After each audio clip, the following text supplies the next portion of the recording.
Bonjour à toutes et à tous, bienvenue sur KTO pour la vie des diocèses, une émission qui continue donc d'être enregistrée depuis les studios du sanctuaire de Lourdes à l'occasion de l'Assemblée des évêques de France. Comme chaque semaine, nous partons à la découverte d'un territoire, d'un diocèse et de son évêque. Et aujourd'hui, direction la région Auvergne-Rhône-Alpes pour parler du diocèse de Belléars, dont les limites correspondent au département de l'Ain. Dans cette édition, on ira découvrir la paroisse d'Oyonnax, la deuxième ville la plus peuplée du département, et on entendra Marie-Cécile Dumanoir, metteur en scène du spectacle J'ai vu Dieu dans un homme, retraçant la vie du curé d'Ars à l'occasion du centenaire de sa canonisation. Frontalier de la Suisse, l'Ain est un département situé dans la deuxième région économique de France. Il bénéficie d'un cadre attractif et d'un emplacement stratégique à proximité de Lyon et de Genève, entre les plaines de la Bresse et de la Dombes et les montagnes du sud du Jura. Si la population est concentrée vers Bourg-en-Bresse et que la proximité de Genève attire des habitants dans le nord du département, le territoire est fortement périurbain et industrialisé. Et c'est bien sûr à Ars, la terre de Saint-Jean-Marie-Vianney, que se trouve le célèbre sanctuaire. À noter qu'à Cuette, un autre sanctuaire est dédié à Saint-Pierre-Chanel, saint patron de l'Océanie. Pour parler du diocèse de Belléars, je reçois son évêque, Monseigneur Pascal Rolland. Bonjour Monseigneur. Bonjour. Merci de nous rejoindre au cœur de cette assemblée plénière. Je viens de présenter le département de l'Ain. Qu'est-ce que vous pourriez nous dire sur ce diocèse dont vous avez la charge ? Eh bien, je soulignerai qu'il est attractif puisque depuis 10 ans, régulièrement, il y a 1% de population en plus, chaque année. Quelques chiffres peut-être qu'on va voir justement sur l'écran, puisque c'est donc un département qui comprend 670 000 habitants. Il y a 39 groupements paroissiaux, 58 établissements d'enseignement catholique, on en reparlera, 92 prêtres de moins de 75 ans.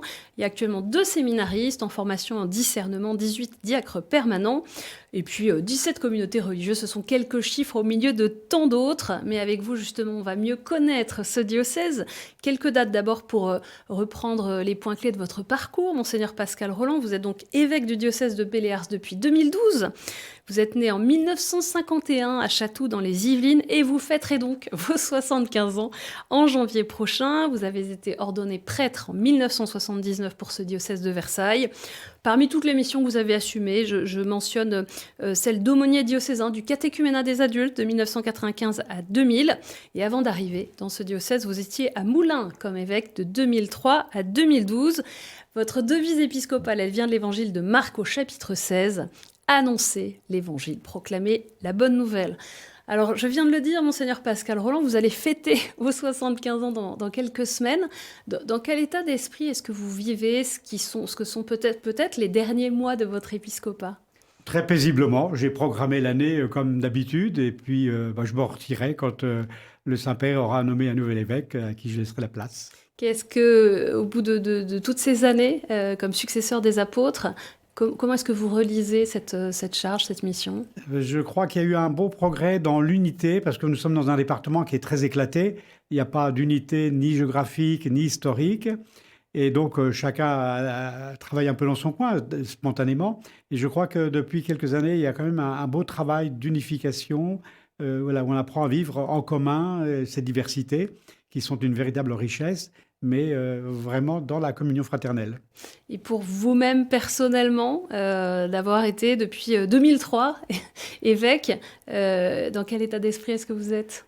Eh bien, d'abord, c'était impressionnant d'être l'évêque du diocèse de Belléars à l'école de Saint-Jean-Marie-Vianney. J'ai beaucoup appris à découvrir et redécouvrir la figure du curé d'Ars. Et puis, j'ai vécu l'épiscopat comme la réponse à un appel.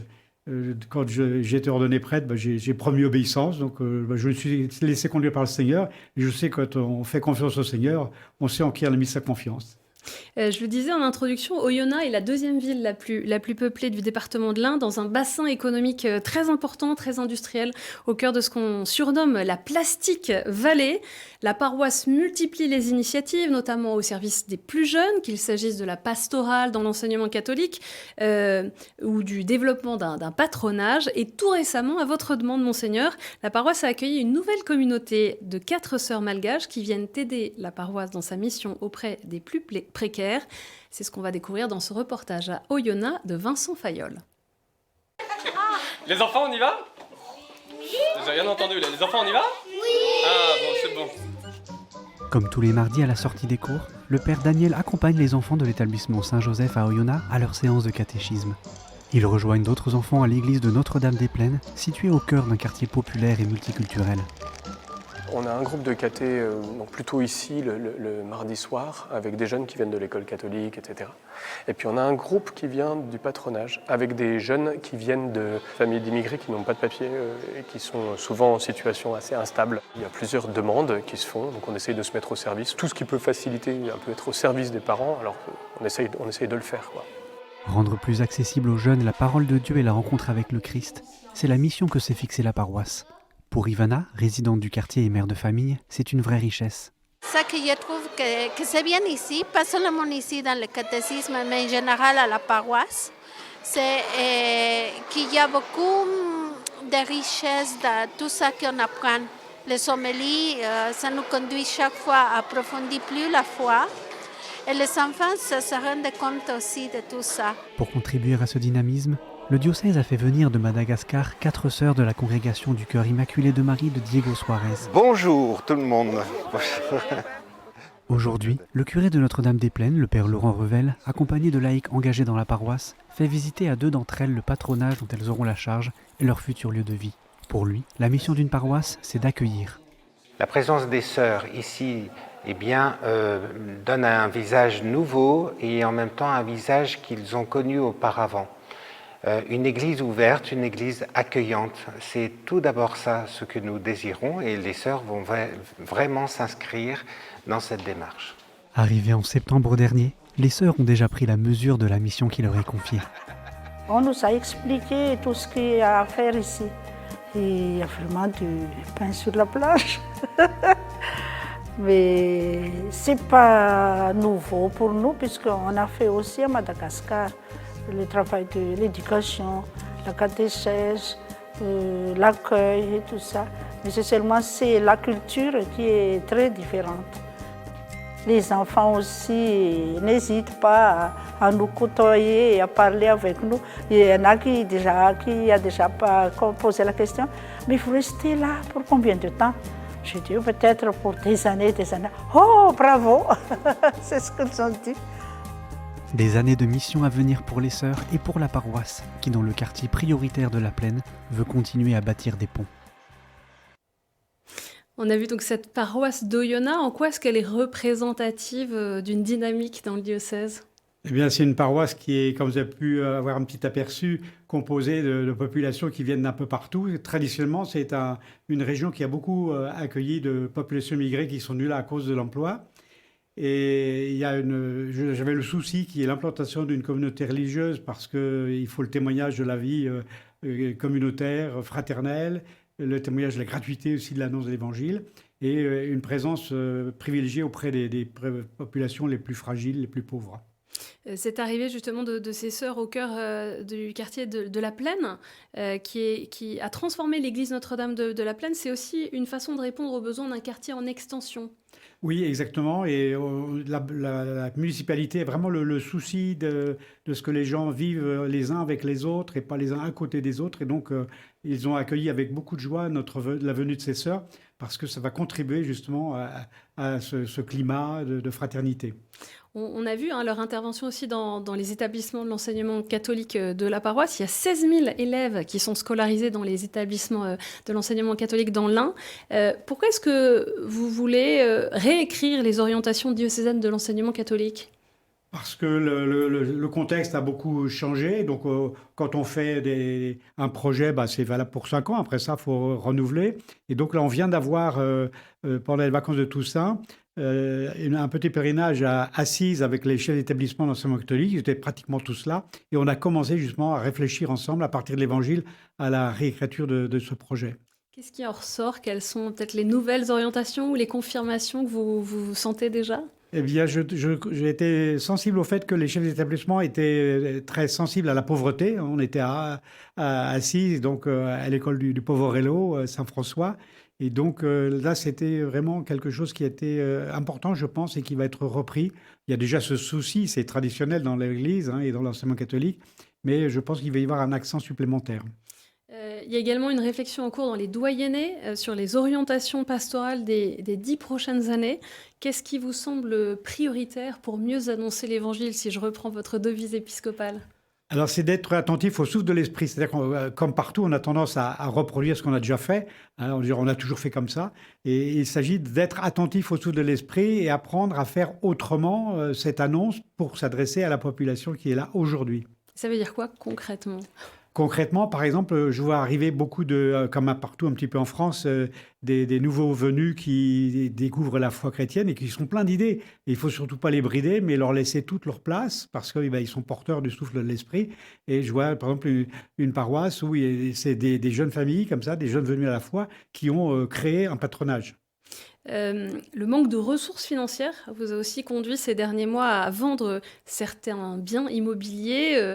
On a entendu localement les uns les autres peut-être s'inquiéter de ces ventes. Comment faire face à cette baisse de recettes sans mettre en péril l'activité de certaines associations catholiques ou d'activités ecclésiales? Ce qui me paraît important, c'est d'avoir les moyens qui correspondent à nos besoins du moment et pas trop se préoccuper pour demain ou après-demain, tout en étant bien sûr raisonnable, mais en se disant, voilà, il faut qu'aujourd'hui, on ait des moyens qui soient adaptés à nos besoins et donc savoir avoir la liberté de se défaire de ce qui n'est plus utile et de ce qui, à vue humaine, ne sera pas utile non plus demain ou après-demain. Et j'insiste beaucoup aussi sur les collaborations avec l'enseignement catholique parce que souvent, ils ont des locaux qui peuvent être utilisés par la paroisse en soirée ou le week-end ou pendant les vacances. Et à l'inverse, par exemple, il y a une paroisse où nous-mêmes, nous mettons à la disposition de l'école catholique un local paroissial en semaine. Et vous comprenez justement l'inquiétude de certaines associations au service des plus démunis qui se retrouvent sans locaux avec les ventes de ces biens immobiliers? Oui, mais alors je crois qu'il faut faire confiance aussi à la providence et être inventif. Vous voyez, on a tendance à se reposer sur l'acquis et sans être réaliste, sans regarder qu'est-ce que coûte un local. Et on s'aperçoit parfois, justement, quand on prend en compte le coût de l'assurance, de l'entretien courant, etc., on s'aperçoit qu'on vit largement au-dessus de nos moyens. On l'a évoqué en introduction, cette année marque les 100 ans de la canonisation du Saint Curé d'Ars. Et pour l'occasion, l'auteur et metteur en scène Marie-Cécile du Manoir a monté une nouvelle version de son spectacle sur Saint-Jean-Marie Vianney. 150 comédiens et techniciens, pour l'immense majorité venant d'Ars et des environs, 400 costumes. Une mise en scène ambitieuse qui permet de montrer le saint patron des curés de l'univers dans sa vie au ciel et à travers son procès en béatification, l'occasion de revisiter l'héritage de cette figure majeure du clergé français. Nous avons rencontré Marie-Cécile du Manoir pendant les derniers essayages de costumes. On se rejoue l'audience qui a eu lieu au moment de sa béatification et on se pose des questions pour aujourd'hui. Quelles sont nos peurs ? Quelles sont nos culpabilités? Comment le curé d'Ars peut nous aider là-dedans? Puis il y a un autre monde qu'on aborde qui est le monde surnaturel. Donc on va aborder ce monde spirituel. Et puis on aura aussi les témoins qui ont témoigné au procès, qui vont venir à la barre et qui vont raconter l'histoire en costume et qui nous renvoient à chaque fois à des scènes anciennes du curé d'Ars. Donc vous voyez, on va voyager dans le temps et dans l'espace. Ce qui nous a beaucoup touché dans tous ces témoignages, c'est que le curé d'Ars est un homme profondément fragile et qui nous dit qu'en fait, à travers nos fragilités, on peut aider les autres, si on les accepte humblement. C'est un révolutionnaire social à son époque parce qu'il transforme son village et qu'il a ce talent, grâce à sa fragilité, de voir chez les autres leurs talents et de les aider à les mettre en œuvre. Mais pas seulement dans les paroles. Il donne de l'argent aux uns pour bâtir un hôtel, il donne de l'argent aux autres pour monter un orphelinat. Donc en fait, c'est un homme qui a su toujours lier l'incarnation et le spirituel. Et en ce sens-là, pour nous, c'est extraordinaire. Et c'est vraiment le rôle d'un curé dans son village. Il y a quelques jours, du 31 octobre au 11 novembre, on a pu découvrir cette grande fresque théâtrale sur la vie de Saint-Jean-Marie Vianney. Là, on a assisté aux répétitions. Qu'est-ce que ça a permis, qu'est-ce que ça a produit, ce spectacle ? Alors d'abord, je dirais que c'est magnifique parce que c'est une belle fédération de tous les habitants d'Ars et des environs immédiats. Et que c'est un peu la spécificité de ce village, c'est que c'est une paroisse sanctuaire. Souvent, on a un sanctuaire, mais qui n'est pas directement lié à la paroisse, alors que là, la spécificité, c'est que le curé est recteur et les paroissiens sont impliqués dans l'accueil des pèlerins. Et donc, c'est très mobilisateur. Et là, donc, comme vous avez souligné, il y avait 150 personnes qui se sont mobilisées. De la même façon, il y a eu 40 bénévoles qui se sont mobilisés pour assurer la retraite des prêtres. Donc voilà, c'est fédérateur et il y a vraiment cette joie qui émane de ces personnes. Ils sont fiers de leur saint patron. Alors, comme évêque de Bellers, Monseigneur Pascal Roland, forcément, pour le centenaire de cette canonisation, qu'est-ce qui ressort de l'actualité? C'est un peu une tarte à la crème, mais qu'est-ce qui ressort de l'actualité du Saint Curé d'Ars? Qu'est-ce qu'il peut nous dire aujourd'hui? Alors moi, j'ai toujours le souci de dépoussiérer l'image qu'on peut avoir du curé d'Ars, parce que pour moi, c'était un pasteur étonnamment moderne. Alors, en quoi? Alors, par exemple, voilà, le pape François disait qu'il fallait qu'on soit une église en sortie, qu'on aille au-devant des gens. Le curé d'Ars, c'est ce qu'il faisait. Et les gens ne venaient pas à l'église, il allait vers eux et il allait visiter les familles à domicile. Ça a été aussi quelqu'un qui a été très, très novateur. On l'a souligné, il a créé un orphelinat. Il a aussi financé pas moins de 89 missions alentour. Et donc, ça a attiré de l'argent, mais l'argent, il ne le gardait pas tout de suite. Il le donnait avec cette assurance qu'il y en aurait d'autres qui arriveraient derrière. Et en quoi est-ce que le sanctuaire d'Ars aujourd'hui, c'est ce que vous appelez le cœur spirituel du diocèse? Parce que c'est le lieu de la miséricorde. Le curé d'Ars, s'il a été un grand confesseur, et si Ars demeure un lieu de confession, c'est parce que c'est un lieu où on goûte la miséricorde de Dieu. Alors, ce qu'on ne souligne pas, c'est qu'à son époque, si les gens sont venus à lui, on estime qu'il a dû confesser plus d'1 million de personnes en 41 ans de présence. C'est parce que justement, il avait le souci de faire toucher du doigt que Dieu est amour. Et parfois, ce n'est pas cette image-là qu'on a du curé d'Ars. Or, ça a été vraiment le leitmotiv de son apostolat. Vous l'avez évoqué, il y a eu donc cette retraite sacerdotale nationale à Ars mi-octobre, prêchée par le cardinal Aveline. Cathéo était présent, il y a eu un reportage diffusé sur notre antenne à cette occasion. Qu'est-ce que vous en conservez aussi de cette grande expérience de voir tous ces visages de prêtres présents à Ars? Ce qui m'a touché, c'était la joie des prêtres. Et je trouvais que c'était prophétique, ce rassemblement. Vous aviez donc 300 prêtres qui étaient de toute la France, qui étaient d'âges différents, de styles différents, de sensibilités différentes. Et Ars, vraiment, joue son rôle lorsqu'il réunit les prêtres et c'est un peu leur maison, c'est chez eux, quoi. Et donc là, ils sont plongés au cœur de ce qui fait leur mission. Pour les prêtres du diocèse de Bellers, justement plus précisément, pour la 4e année consécutive, il y a eu une session de rentrée avec tous les prêtres auxquels ont participé dans un deuxième temps des laïcs et des religieux. Qu'est-ce que vous avez proposé? Quel élan commun a été vécu? Alors j'ai tout centré, ça fait la 3e année consécutive, sur le catéchuménat. Voilà. Et donc on avait centré sur l'accueil et l'écoute. Voilà, quand des gens se présentent, la première chose, c'est de savoir les accueillir comme il convient, les écouter, sans préjugés. Et donc, on a travaillé avec un théologien et avec une psychologue sur l'attitude à avoir quand on accueille des gens. J'ai entendu dire qu'à Bourg-en-Bresse, il y avait justement une paroisse qui avait mis en place une formation sur une année pour les paroissiens. Quels sont les besoins que vous constatez sur le terrain dans les paroisses? Alors, ce qu'on a à faire, c'est qu'il faut faire du cousu main, parce que chaque personne arrive avec son histoire, arrive à un moment ou l'autre de son itinéraire. Il s'agit donc d'accueillir la personne avec ce qu'elle est et de savoir l'accompagner pas à pas en respectant son propre rythme, comme Jésus avec les disciples d'Emmaüs. Et donc, il faut que les gens soient préparés à cela. Donc, il faut que les paroissiens, que les laïcs soient formés, préparés pour vivre ça. Et donc, à Notre-Dame de Bourg-en-Bresse, là, il y a eu tout un chemin qui a été fait avec ces personnes et ça va être modélisant pour l'ensemble du diocèse. Peut-être un mot sur les jeunes dans votre diocèse. Il y a l'école de prière des jeunes qui concerne des jeunes d'une tranche d'âge très large, puisque ça va de 7 ans à 17 ans. Qu'est-ce que vous voyez comme élan pour cette pastorale des jeunes? Eh bien, je trouve que cette école devient un vivier. C'est-à-dire qu'à partir de là, surgissent des jeunes qui se mettent en route pour être responsables.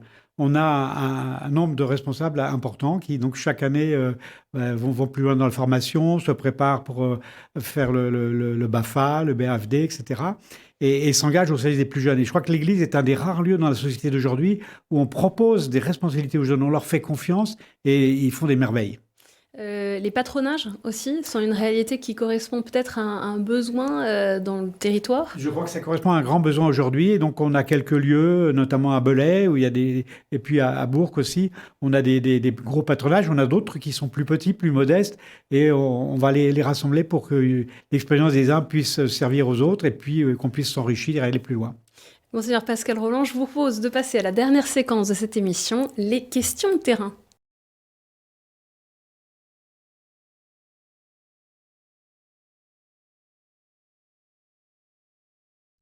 On a une première question de Stéphane qui habite Oyonnax. Bonjour Monseigneur, j'ai une question, en fait c'est un conseil que je voudrais vous demander. À l'image du curé d'Ars qui avait dit au jeune berger « Je te montrerai le chemin du ciel », nous aujourd'hui, au XXIe siècle, quel conseil nous donneriez-vous pour montrer le chemin du ciel aux gens qui habitent avec nous, aux habitants de ce quartier,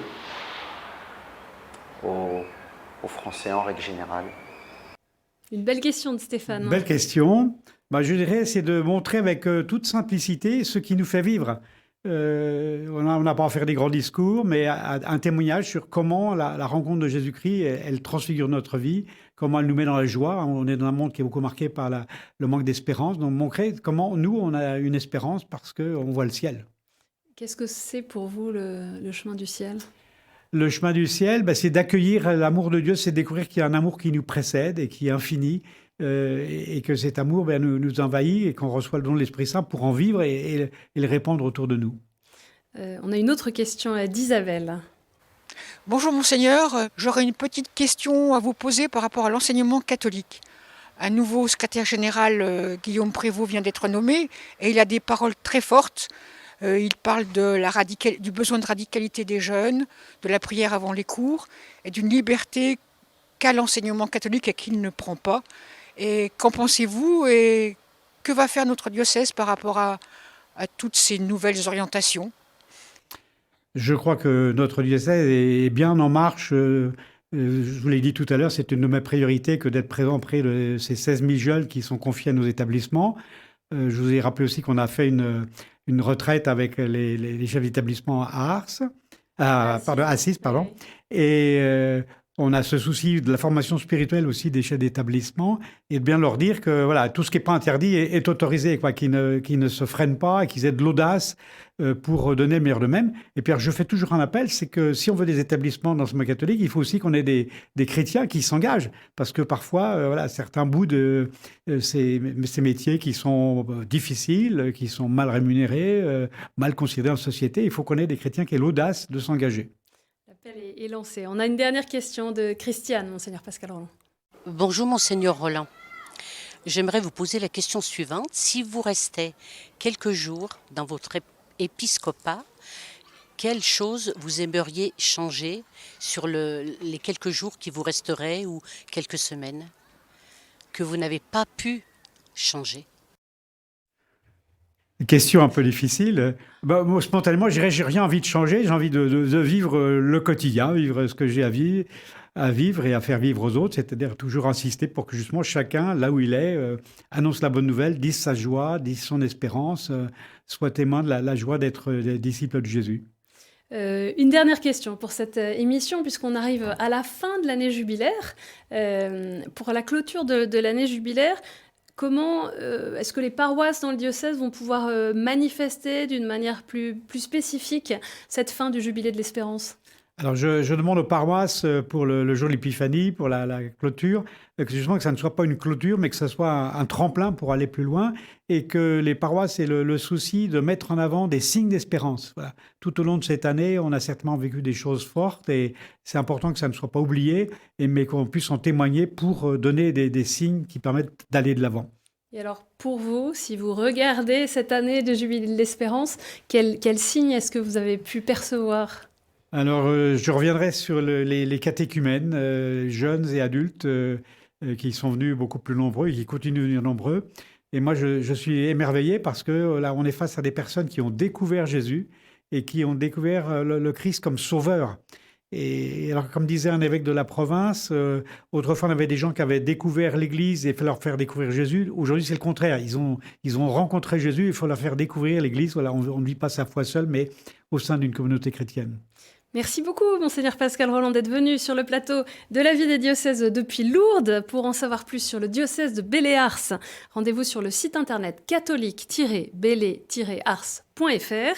Cette émission est bien sûr à revoir sur kto.tv.com et à réécouter sur les plateformes de podcast et sur l'application KTO Radio. Merci pour votre fidélité. Je vous donne rendez-vous la semaine prochaine.